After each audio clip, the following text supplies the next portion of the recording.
ዛሬ የወርቅ ግብይቱ ምን ይመስላል የሚለውን መረጃ ይዘንላችሁ መጥተናል። የወርቅን ዋጋ በየቀኑ የምታገኙበት የመረጃ ቻናላችን ነው። አዲስ ከሆናችሁ ሁልጊዜ እንደምንላችሁ ቻናሉን ሰብስክራይብ በማድረግ ቤተሰብ ሁኑ።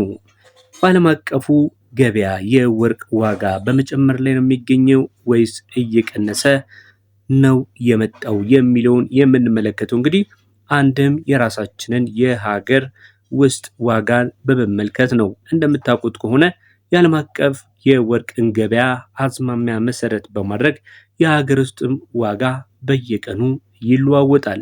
ዛሬ ጥቅምት 20 2018 ዓ.ም የኛ ሀገር የወርቅ ዋጋ በምን በስንት እየተሸጠ ይገኛል የሚለውን እንመለከታለን።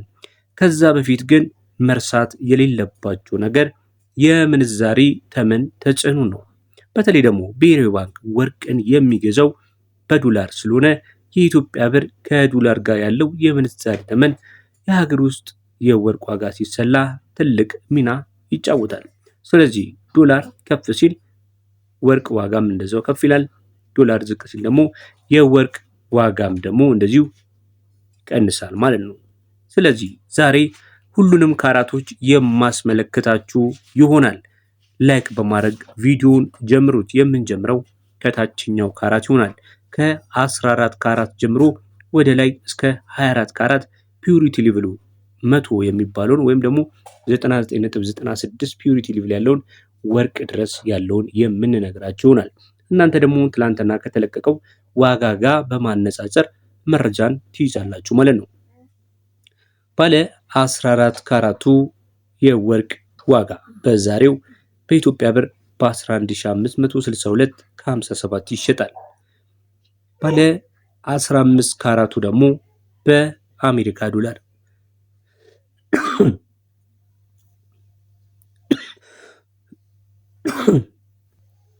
በኢትዮጵያ ብር 12388 ከ47 እየተሸጠ መዋሉን እንግዲህ ያገኘነው የወርቅ ዋጋ ገበያ ያመላክታል። ሌላኛው ቀጣዩ ካራታችን የሚሆነው ባለ 16 ካራቱ ሲሆን ይሄ በ60.38 የወርቅ ንጽህና ወይም ደግሞ የወርቅ ጥራት ይታወቃል። በአሜሪካ ዶላር 86 ከ05 ሲሸጥ በኢትዮጵያ ብር ደግሞ 13214 ከ36 በምሽት ላይ ነው የሚገኘው። እንቀጥላለን። በመቀጠል የምንመለከተው ባለ 17 ካራቱን ይሆናል። ባለ 17 ካራቱ ይህን ያህል ብዙም ታዋቂ አይደለም። በተለይ በእኛ ሀገር የሚታወቁት ባለ 14 ካራት 585 ጽሁፍ ያለው፣ ባለ 18 ካራት 750 ጽሁፍ ያለው፣ 21 ካራት እንዲሁ 21 ኬ የሚል ጽሁፍ አለው። 24 ካራት እንዲሁ 24 ኬ የሚል ጽሁፍ ያላቸው ወርቆች እንደሆነ ይታወቃል። በእኛ ሀገር በስፋት የሚታወቁት ማለት ነው። ባለ 17 ካራቱ ንጽህና ደረጃው 66.26 ሲሆን በአሜሪካ ዶላር 91 ከ42 ነው። ዛሬ ጥቅምት 20 2018 እየተሸጠ የሚገኘው በኢትዮጵያ ብር ደግሞ 14040 ከ26 ነው። ሌላኛው በጥንካሬው ተወዳጅነት ካለውና ለተለያዩ ለጋብቻ ቀለበት እንዲሁም ለእጅ አምባር፣ ለጆሮ ጌጥ ለመሳሰሉት ጌጣጌጦች የምንጠቀምበት ባለ 18 ካራቱ የወርቅ ደረጃው 71.81 ሲሆን በአሜሪካ ዶላር 96 ከ81 እየተሸጠ ነው የሚገኘው። በኢትዮጵያ ብር ካላችሁኝ 14866 ከ16 ዛሬ የተቆረጠለት የመሸጫ ዋጋ ነው በብሔራዊ ባንክ መሰረት ማለት ነው። እንግዲህ የነዚህ ዋጋዎች መነሻ መጀመሪያ ብሔራዊ ባንክ ነው። ቀጥሎ ደግሞ በአካባቢው ባሉ በብሔራዊ ባንክ አካባቢ ባሉ የመሸጫ መደብሮች ሲሆን ሌሎች ቦታ ላይ ወርቅን በተለይ ዲዛይን አድርገው የሚሸጡ የወርቅ መሸጫ ቤቶች አካባቢ ስትሄዱ የመስሪያ ዋጋ፣ የእጅ፣ የዲዛይን የተለያዩ ጭማሪዎችን ያደርጉበታል ማለት ነው። በአማካይ በግራም ከ2500 እስከ 3500 አካባቢ ባለው ማለት ነው። ይሄ በተለያዩ ቦታዎች እንግዲህ ሄዳችሁ ማረጋገጥ የምትችሉት ነው። ከዛ በላይም እንግዲህ ልዩነትን ካገኛችሁ እንግዲህ አስተያየት መስጫው ላይ በዚህ ዋጋ ነው ብላችሁ እንግዲህ ሀሳብ አስተያየታችሁ መስጠት ትችላላችሁ። ምናልባት መረጃው የሌላቸው ሰዎች ጠቃሚ ይሆናል ማለት ነው። ወደ ቀጣዩ ስንሄድ የምንመለከተው ባለ 19 ካራቱን ነው።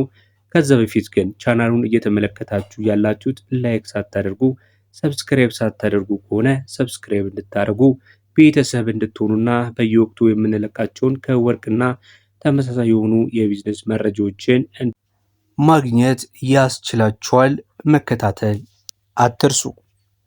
በመቀጠል የምንመለከተው ባለ 20 ካራቱን ይሆናል። ባለ 20 ካራቱ በአሜሪካ ዶላር በ107 ከ56 የአሜሪካ ዶላር ሲሸጥ በብር ደግሞ 16517 ከ95 ነው በምሽት ላይ የሚገኘው። ሌላውና እጅግ ተወዳጅ የሆነው የወርቅ አይነት በውበትም በተለያዩ ዲዛይኖችም እንግዲህ ለተለያዩ አይነት ውብ የሆኑ ዲዛይኖችን የሚወጣለት ብዙዎቹ የሚወዱት የውጭውም የሀገሩም እንግዲህ ተጠቃሚዎች ባለው መረጃ መሰረት በብዙዎች ዘንድ ተወዳጅነት ያለው የ21 ካራት መረጃን እንመለከታለን። ይህ ባለ 21 ካራቱ ንጽህና ደረጃው 86.84 ነው።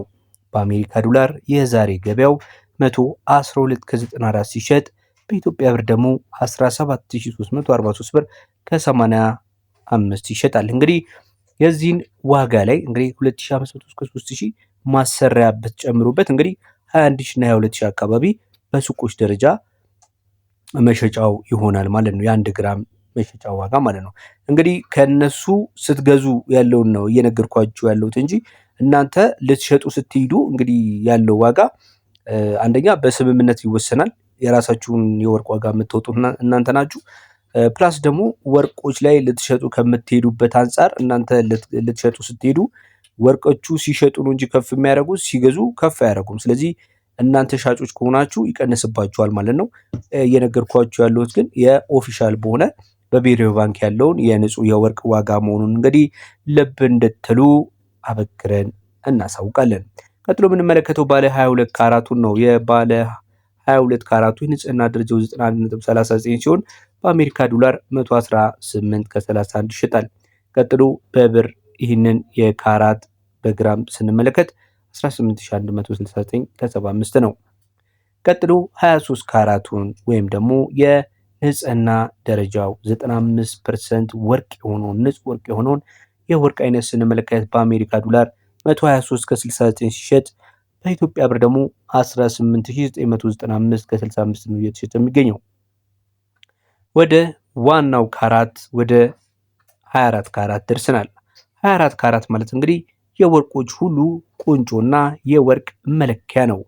በአማርኛ 24 ካራት ወርቅ ሲባል አንድ ወቄት የሚል ስያሜ ይኖረዋል።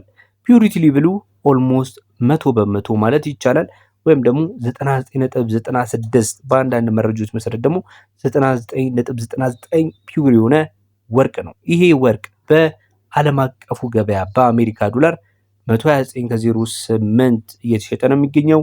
በኢትዮጵያ ብር ደግሞ ይሄ ምንም አይነት ዲዛይን ያልወጣለት ጥሬ ወርቅ 19821 ከ55 በመሸጥ ላይ ነው የሚገኘው ማለት ነው። እንግዲህ የዛሬን የዕለተ ሐሙስ የጥቅምት 20 2018 ዓ.ም የወርቅ ዋጋን እንደዚህ ነግሬያችኋለሁ። ወደ በኋላማ አካባቢ እንግዲህ በሳውዲ፣ በዱባይ፣ በኦማን፣ በባህሬን፣ በኩዌት፣ በኳታር እንዲሁም ደግሞ በአሜሪካ ገበያዎች ምን ያህል እየተሸጡ ይገኛሉ። በተለይ እነዚህ ዋና ዋና ካራቶች 21 ካራት፣ 18 ካራት፣ 14 ካራት፣ 24 ካራት የሚለውን ይዤላችሁ እመጣለሁ። እስከዛው ቪዲዮ ላይክ እያደረጋችሁ ጠቃሚ መስሎም ከተሰማችሁ ለሌሎች ሰዎች እንዲደርስ ሼር በማድረግ አብሮነታችሁን እየገለጻችሁ እስከ መጨረሻውም ስለቆያችሁኝ አብሯችሁ አመሰግናለሁ። በሌላ ቪዲዮ እንገናኛለን። እስከዛው በያላችሁበት ሰላም